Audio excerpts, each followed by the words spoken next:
and welcome to the porch. It's a nice, cool, brisk day down here today, and I thought, well, it's a little bit cold, but I think I'm going to come down and do a video and try to stay up with things best I can.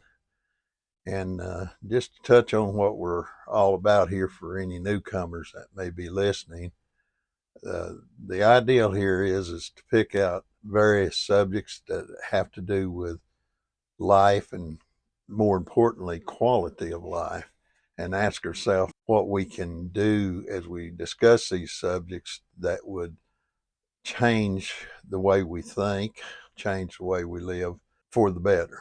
So, having said that, we're just going to go ahead and get started. This morning, the subject is going to be on wealth. And to me, there is a big question mark after the word wealth, because it is so often confused with happiness. And wealth and happiness can be two different things, they're not always synonymous. Now, having said that, let's just take off into the idea that the world that we're living in today creates a mindset that wealth is the answer to everything for us. It's the answer of how popular we are, how we live our lives, and how well we're accepted with other people, and our importance in the world. And so when we think about wealth, we try to equate it to those things oftentimes. And that's because of what we see going on around us so many times. You see a celebrity that makes a whole lot of money, and I'm not against people making money, so I want to say that right up front. But all of a sudden, their importance is attached to the dollar figure in their bank account, and that's kind of a false illusion a lot of times, because a lot of times people very wealthy may or may not be good people. Now, it doesn't mean if you're wealthy you're a bad person, but it doesn't mean you're a good person. What you do in life and what you do with what you have, as far as helping other people, will determine whether you're a good person or whether you're not a good person. So when I think about wealth, I think about financial wealth. Most people, that's what they're going to think. And we think, well, if we're financially wealthy, we'll be happy. And that's simply not true. Now, me personally, I've made at times I've made pretty good money, and times I've not made good money. So I've experienced both sides of that fence. And when you think about that, I want to quickly say this: when you consider wealthy or just totally broke, you're on two opposite pendulum swings, meaning that one side of it, being wealthy to a great degree, may not be good for you, but being totally broke is not good for you either. What if we balanced that and we fell somewhere in between there and we had what we need, and maybe we had it in abundance, which is a good thing, because if you have more than you need, it gives you an opportunity to help other people. Now, I want to be careful here, because money don't solve people's problems. Sometimes we get the idea that if we got a lot of money and we just donate it to people and feed them and things, that we're solving their problems. We are solving problems temporarily, but we're not solving problems the way we should. You all remember the old story about, or the old saying about, if you give a man a fish, you feed him for one day, but if you teach him how to fish, you feed him for the rest of his life. Well, no truer saying than that. So when we look about wealth, let's ask ourselves about, how do we help people with our wealth? Well, we try to use that to educate people. Sometimes we may have to build buildings or structures to help out, but we have to be very cautious in all that. But we don't stay right here very long, because what we want to talk about is the concept of wealth. And that concept being that wealth is all we need to be happy and have a good life. And it's simply not true.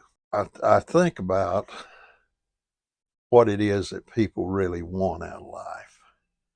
And if you said to most everybody, at least most reasonable thinking people, and you said to them, would you like to have $1 million, or would you just like to be happy?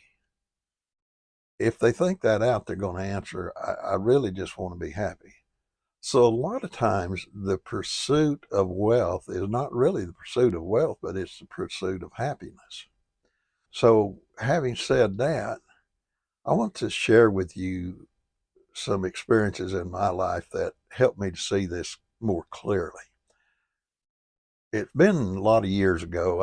I was probably in my late 40s or early 50s. I owned a few businesses, two or three or four, I don't remember now. It's been so long ago. But anyway, I was working pretty much day and night, 6 and 7 days a week. And I was trying to gain wealth. And the neighborhood I lived in was a very old fashioned neighborhood. And they had decided to throw a birthday party for an old man that lived down there. And I'm just going to call him an old man. I know his name. I've known him for years. He's gone now, but I knew him for years anyway. They had a birthday party for him, and of course I came down there because it was part of the neighborhood, and I wanted to wish him a happy birthday and all. And there I was working pretty much day and night, and working hard, and I had some things. I mean, I could sit here and name you the cars and trucks and motorcycles and the new two-story house. I had all the things I had, and I was watching this old gentleman, and I got to be honest with you, I remember this old gentleman. His top wages, as far as I know, he was working at a sawmill years ago, and he's making $16 a day. So he never did make a lot of money, you know. And I'm watching this old fella, knowing that he hadn't got anything. He lived in an old house that's just about to fall down around his ears, and just just poor. Just from my perspective, he was poor. Now I'm watching this old fella, and he's got, I don't know, they must have been a half dozen of his grandkids running around there, and he's sitting there I believe he's sitting on no bucket, if I remember right. But anyway, he's sitting there, and them kids are crawling all over him and sticking their fingers in his ears and kissing him and calling him Pawpaw and telling him they love him. Just loving on the old guy. And the oddest thing, I looked over there, and it was almost like it was supernatural. I looked in that old man's eyes, and I just stopped. It was just like time stopped. And I looked in his eyes, and I seen something I'd never seen in my life that I know of. And it was wealth. I seen right then and there that was the richest man on the planet, as far as I could tell. Them grandkids loving on him, and the expression of his eyes. The Bible says that the eyes are the window to the soul. And I think that's probably so.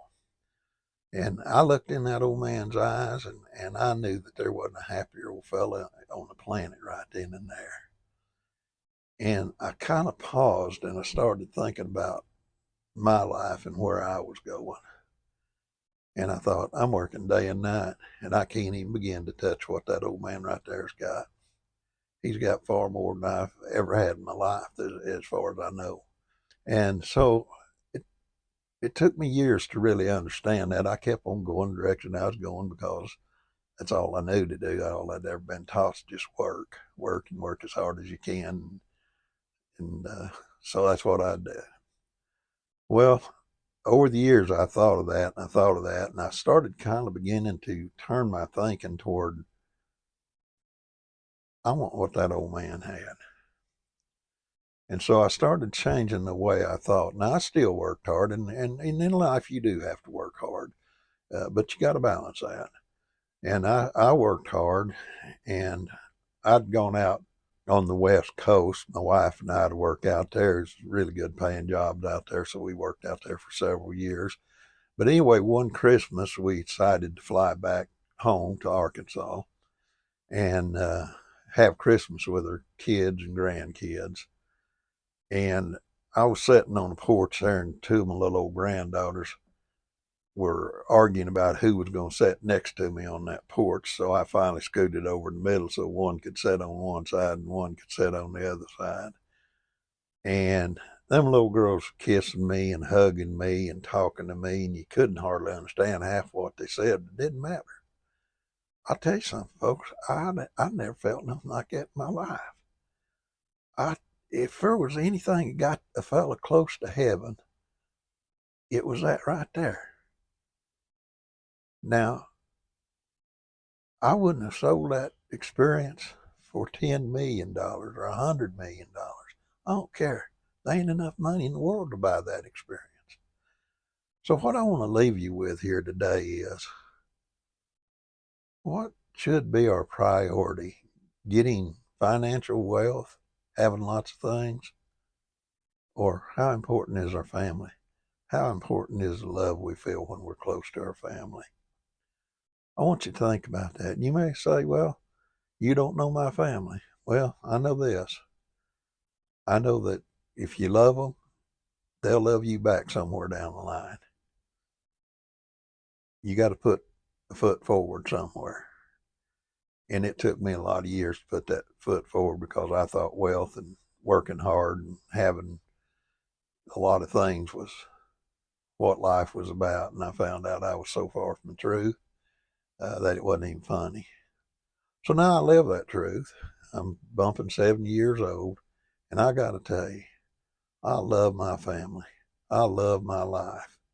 And I don't have a lot of money, don't need a lot of money.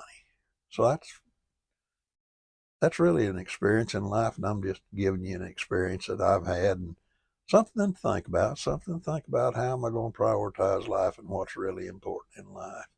Now, I'm trying to keep these videos short, so I'm going to go ahead and quit rambling and hope I said something that'll at least get you to thinking and about what happiness really is, what wealth really is. Wealth is not money and it's not things. It's what you feel in your heart. All right, guys. I love you guys. Look, I appreciate you listening to an old man ramble. Maybe I'll say something off and on that'll actually do you some good. But I'm going to sign off right now. So see you guys on the next video.